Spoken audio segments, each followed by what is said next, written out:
If you're selling concrete jobs and running a concrete business just like everyone else, then you're leaving tens of thousands of dollars on the table because there is a new and a better system for producing money and profit in concrete, and that is what this video is all about. The current way that concrete is sold is broken, and every single contractor says the same thing. Does this sound familiar? When you go to a job or when your competitor goes to a job, you say one of the three things. You say, oh yeah, we stand for quality, or hey, we do things the right way, or we have great service. But this actually leads to a lot of problems because every single contractor says the same exact thing. And this leads to two major issues. Number one is the commodity problem. And if you sound like everyone else, you get price shopped and you're forced into low margin jobs. Basically because you have to be competitive on price because everyone's saying the same thing. No one actually looks different. And so at that point, you're basically selling commodity, which is basically like the same exact thing that everyone else is selling. Number two is the other big problem that is creating is there is other customers that are looking for higher end contractors because maybe they have a little bit more money and they want to trade that money for things like ease of use, quality products, etc. But the thing is they don't know actually how to find those concrete contractors because everyone's saying the same thing. And the best way that I could describe this is Walmart versus Whole Foods. So imagine Walmart and Whole Foods, they're both selling the same thing, which is groceries, right? But then they have different value propositions that everyone kind of knows it. And so it works because at Walmart, you go there if you want decent products for an amazing price. And then there's Whole Foods where you're going to get an even better product and even better experience and service while you're there. And so the problem is that most concrete guys, because they don't know how to look different, they're operating the Walmart model whether they like it or not. Because again, if someone doesn't know how to compare you any differently other than price, then they're basically forced to make that decision on price. And then the thing is, there's a lot of people who want more of that Whole Foods style concrete contractor, but they don't know where to find them because they get really confused, right? Like a lot of the higher end customers get confused and frustrated because everyone says the same thing. They all look, talk, do the same things. So how are you supposed to know who is the Whole Foods contractor and who's going to actually give you a better product and better service versus the Walmart contractor? That's what we're going to talk about. Here's the other cool thing is the high end of the market is actually growing, meaning that there's more and more as far as a percent of the population of people who are making more money than ever. We have things like the tech boom that's going on and a lot of people that are doing remote work, working from home, making a ton of money, and they want to make their home into basically a place that they love. So that's happening. There's also more baby boomers than ever, which is also a sub-segment of the market who has more disposable income. So basically the disposable income market is on an upward trajectory, but then people don't know how to capitalize on it, which is why there's this huge opportunity right now. And with this type of person, they've made a lot of money and they want to trade that money for a high quality product and ease of use. That's what all rich people want is they basically want an easy experience and a better product. Those are the two things that they care about, and they don't really care to save that much money if they just not have headaches because they already make a lot of money at work, and their biggest fear is to have to trade the time that they're going to spend working, making a lot of money, managing some idiot contractor who doesn't know what they're doing. So in short, the opportunity is if you know how to, one, attract this type of customer who's looking for higher end product and higher end service, but then once you attract them, we have to know how to sell them where we can actually demonstrate the value to them during the sales process. So that way we can actually get them to spend more money with you. Because again, if you can't attract them, you have no shot. And even once you attract them, if you can't sell them, well, then you also really have no shot. You have to be able to look and sound different and be able to convince someone that you're different, not just say you are. So what's coming next in this video is I'm going to walk through the exact steps to take exactly how to do that. Number one, it's how do we attract these type of people in the first place? Number two is once we do, how do we actually sell them, make them realize that you are different so that you can charge premium prices and create a business that actually thrives on serving a different type of market than what everyone else is even competing on. So let's start out with the marketing side and attracting the right type of person. And let's first start out with one, what is everyone doing right now that is not working? Okay, because everyone is basically doing the same exact thing. Number one is they're leading, if they ever run a promotion, like let's just say Facebook ads. I know so many other garbage Facebook ad agencies out there who market to concrete guys and they say, oh, I could generate you 60 qualified estimates per month. Well, you know what they say in those Facebook ads that actually allows them to get that is they say, oh, hey, we're actually running this great promotion right now, or hey, we actually do great work at a great price, and they're leading with the discount. Well, the thing is, just like if you're going fishing, if you lead with a certain type of bait, then you get a certain type of customer. And because whenever someone's actually trying to run a deal or like run a promotion, get in front of more people, they lead with that as their primary hook. Will that hook get people to call you? Absolutely. Will that hook bring the right people to call you? No, it doesn't. So think about it from this perspective, right? So let's think of like brands like BMW, Lamborghini, Louis Vuitton. These type of brands, you don't see them pushing out all the time, hey, we're running a 20% off special. Like, no, that's stupid. That actually makes the brand look worse. It makes them look cheap. But I see so many concrete contractors doing that it drives me crazy, because I know that the result that they're going to get from that is not desirable, meaning that they're not going to get the actual people who have money to spend, because rich people, that's not what they care about. Rich people, again, they want ease of use and quality, and neither of those is talking to it. So that's where people are going wrong in the first place, is they're leading with the wrong messaging, the wrong branding. Number two is I see people's websites and they look so bad, like other concrete contractors. And I know, I get it, a lot of people when they're first starting, they want to just get out a website that basically just does the job. They're like, oh, well, my website, all it's going to have is my name, my number, and a couple pictures. But the thing is, like with higher level customers, you have to look the part. So if you look like you can care less about your brand, you could care less about the style, how it looks, how it reads, the pictures that are on there. Are they high quality pictures? Are they have really good concrete jobs, like big concrete jobs at fancy houses? Or they have like little puny concrete jobs at little low income houses, right? Just remember that people are always analyzing when they go to your website, they go to your social media, they go to things like that. That's what people are judging you by. And the type of stuff that you're putting out there is the exact type of person that you're going to attract. So if you have some crappy website with pictures that look like they're of houses that were built in the 50s doing little 10 by 10 pads, well then guess what type of jobs that people are going to call you for? Someone who has a little 10 by 10 job who doesn't want to spend a lot of money, they said, oh, great, I finally found this person who does that. And then they're going to call you.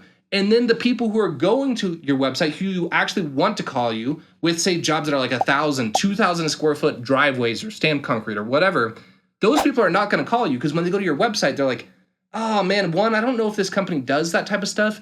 And again, like if you look cheap, it's not going to be a win for the other people. Going into like the next thing, it's not just about having pictures on your website and your branding. It's about what type of messaging are you putting on the market? Because whether you like it or not, whatever you are saying is building a brand around what you have. So if you want to do it the correct way, you need to be intentional about it. And the correct way to do that is in your messaging, you need to talk about some of the pain points that the high-end clients experience. Some of the pain points are, hey, are you tired of calling concrete guys and they don't answer their phone? They don't pick up, like they take a really long time. Well, our specialty is speed. We answer our phone, we call you back right away. We come out and we do a quote quickly. Our whole goal with our business is to make your life easy. That is what a rich person wants to hear. They love easy. They do not love difficult. That is a piece of bait that brings in the right person. You want to talk about all about things with craftsmanship, and you don't want to just talk the talk, because here's the thing. Every single concrete guy, they say, oh, I do such quality work. But that means nothing, because everyone says that. So you have to have some other value proposition that actually shows that you're different. For me, I do an extended limited warranty, but I have the best warranty in the industry. I actually stand behind my work. So in your messaging, you have to say certain things that not only say, oh, I do craftsmanship, I do quality. You could say, hey, we pay our guys the top end of what concrete guys make because we expect the best out of our people, and that is what you're buying with us. Like, that's what someone wants to hear. You say, hey, we have the best warranty because we do things the right way and we stand behind our work, right? So if you lead with this type of branding, this type of messaging, you'll notice that the quality of person that starts calling you is going to be from this underserved market that is in such high demand right now, and you won't be as price shopped as much because, again, finally people are going to be comparing you on the value you're bringing, not on the price. Another thing that people can do on the marketing side is, again, with brand. Brand is all about who you associate with, right? So say, for instance, like if you have the person that is answering your phone, some like convict, and they have like smoker, they talk like that, like you're going to sound cheap. I'm not trying to like be rude or anything like that, but that's just how reality is. And the same goes with who you partner with. So for instance, me and my company, one of the things that has increased our brand a lot is partnering with other high-end people in the industry. So say, for instance, landscapers, pool builders, just builders in general, right? Like home builders, barn-demonium people. I specifically choose people who are on the high end of the market to partner with Because as people see me working on different types of job sites that are high end, they start associating me and my brand with some of the higher end work. And again, all of this stuff is subliminal. And then on top of that, one is if I could already get in front of other people who are already in front of my dream customer, then how would that not make sense for me? Because say, for instance, a high-end landscaper, they're already in front of my dream customer, and maybe I just need an in, and it's through the landscaper, not necessarily through my own marketing. And lastly, the big thing that we also change with most of our clients and with my own concrete company is we implement something called the hammer them strategy, which I learned from someone else. I did not come up with this. But I'm not sure if any of you guys have heard of retargeting ads, but essentially if you guys go to a website and then you notice that that website is following you around all over the internet with different ads all across the internet, that is what we're doing, but we're doing it in a very specific way. We're actually going around the internet and following people and giving them reasons, like we're trying to reframe the way that they're thinking about your company. For instance, if someone goes to your website and they don't fill out a lead form, we actually go around and we can make an ad something similar to like, hey, be careful about the type of concrete contractor you're choosing. Here are the common pitfalls to avoid. And we can actually go through and educate our customer while they're in the shopping process. And so a lot of people, when you're positioning yourself as someone who's the authority, is you do that through educational pieces of content, whether it's like blog articles, videos, short form pieces of content, you name it. If you're following people around the internet and you're doing the educating, then they're going to trust you more. And people that trust you more are almost always willing to pay more for your service. All right, next is selling to rich people. And selling to rich people is a lot different versus selling to a poor person. And let me explain why. One of the first mistakes that I see people making is rich people, if they own a business or they're like an executive or something where they're making a lot of money in their profession, sometimes they ignore you. And that is very normal. I see so many concrete contractors and they get on their high horse and they're like, oh, if someone ignores me, then they're obviously not interested and I'm not going to follow up with them. But that's stupid because a lot of these people, like the way that their life works and their mind works is they're unbelievably busy. And when they fill out a lead form, at that point, what you were selling to them was very important. But then all of a sudden, if they're dealing with, say, for instance, a multi-$100,000 problem at work, do you think that they're going to take the time to call you back about your silly little driveway? No, of course not. But with that being said, rich people also love to be followed up with if it's not in an annoying way. So don't get bent out of shape if you call someone, say they fill out a lead form on your website. They're like, oh, I have this crazy wraparound driveway and I want it stamped. I want all this stuff. You get all excited. You call them, you leave a voicemail. They don't get back to you right away. Don't give up. Because I'm telling you, with these rich people, they just get busy. Just like if you own a successful concrete business, you're probably very busy. You got things to take care of. And sometimes you're interested in something, but then something else is more important and you can forget about other priorities. So our job selling to rich people is just staying in front of them and being polite, courteous, and making their life easy. So say, for instance, if you have a great conversation with someone who is rich, you could follow up with maybe shoot them other pictures of other projects that remind you of their project. We're like, hey, Rich, this is Tyler here with Cesars Concrete. We actually just wrapped up this project. It reminded me of your project. I hope you're doing well. Let me know if you want to resume talking about your driveway. Just small little things like that to help re-engage them and remind them of their importance. And they will actually really like you for that. Because again, like imagine if you had an office manager in your business and they always reminded you of all the little important things. That's part of what an office manager should do.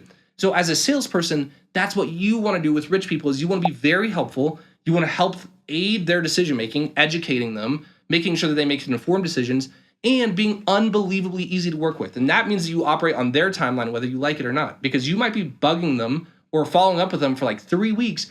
And then one day they finally wake up, they have a moment, they're re-inspired, they're going to reach out to you, and you have a very short window of time to capture their attention and get their money. So you better take advantage of it. The other big thing to realize when you're selling to rich people is they don't care that much about money. They care about money, but rich people don't always look at money the same way. Like say, for instance, they don't feel like they're stupid with their money, but they might do things like buy a BMW versus a Honda. But the reason they do that is it's not because they don't care about money. They obviously do. That's why they have money. But they view that they get more value from the BMW because it provides other things. It provides status. It provides comfort. It provides ease. It provides all these things that they like. That's called value. So just remember with rich people, it's all about communicating things like value. And here's a couple things that we can communicate to a rich person. One is craftsmanship. Peace of mind. Peace of mind comes in the form of warranty. They're willing to pay for something so they don't have a headache later. Because they're like, oh man, I would pay, say, 30% extra because if I have a problem in a couple of years, is the company actually going to take care of me? Because again, they don't want it to be difficult later, and they want their stuff looking good, right? So that's number one.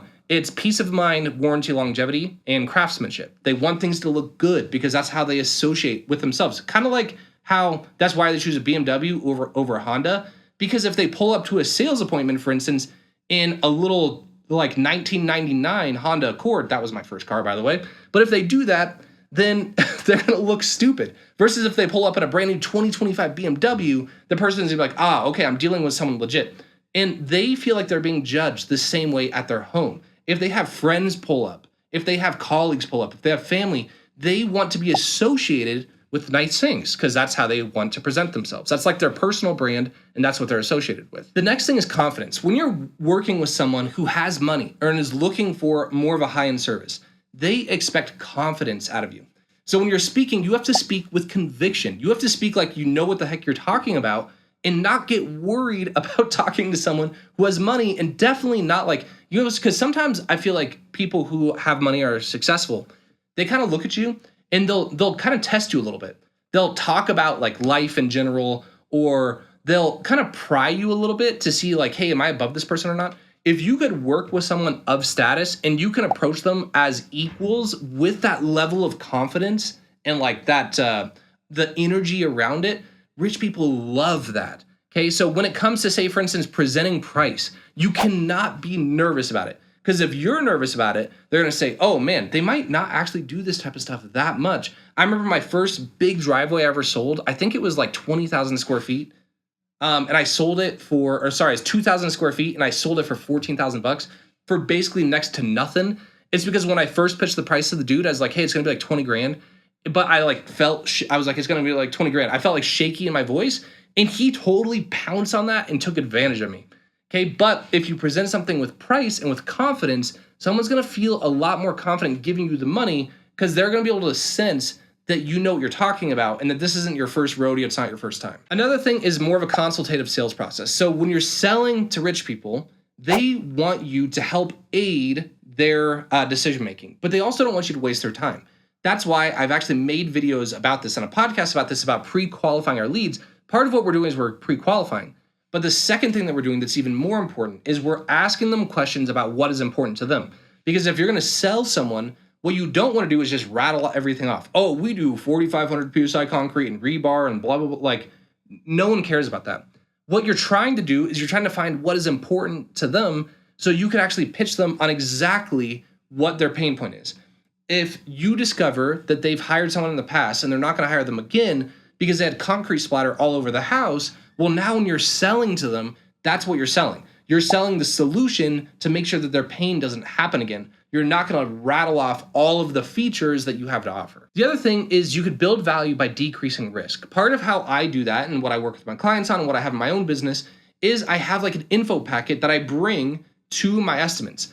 And a lot of contractors, they say, oh, we have insurance. But imagine how much more powerful it is if you actually bring a packet and it actually has your insurance in there. And not just some measly insurance, okay? Like I think we have a $2 million general liability and a $2 million umbrella and a $1 million worker comp. So we've basically got $5 million worth of coverage. So when they see that, they could be like, oh, phew. Like if they blow up my house, my multi-million-dollar house, then like I'm covered, I'm good. So part of what we're doing is we're trying to show proof of projects that we've already done. So great pictures, like professional pictures, a proper website, and then we're going to give them proof of other things. We're not just going to say that we have insurance. We're going to show them that we have insurance. And then just other quick notes, like things that I probably shouldn't even have to say, but I'm just going to say anyways, is things like professional estimates. Like you want your estimate to look the part, be nice and detailed, have your logo, have the customer's info. Like make sure. A lot of people shy away from contracts, but the thing that's kind of crazy about this rich market is they actually love contracts. Because what they've realized is over time, they've been burned so many times that a contract is actually meant to be safe for both parties because it should clearly outline exactly what you're going to do, what you're responsible for, what the client is responsible for. And rich people just like to take calculated bets. They don't like to go into something where they don't really know Like, oh, what's going to happen if this happens? What's going to happen if my concrete cracks? What's going to happen if they hit a sprinkler line? They don't want to go into it with worries, so they actually appreciate really good contracts and really good detailed estimates because they just want to know what they're getting into because, again, they don't want that headache later. All right, next, so after we've attracted the customer and now we've sold the customer, there's one last piece of the puzzle, which is how do we deliver on that, right? Because you don't want to just talk the talk, bring people in, sell them, and then be the same type of concrete guy as everyone else. Because at the end of the day, that's not going to be like a long-term business plan. At that point, you're basically a scam artist, and you should consider basically not doing that. So when someone gives you money and more money than they provided with someone else, they can oftentimes be great to work with, but they do have a different level of expectation, but it doesn't actually have to be that hard. There's a couple things that you need to do.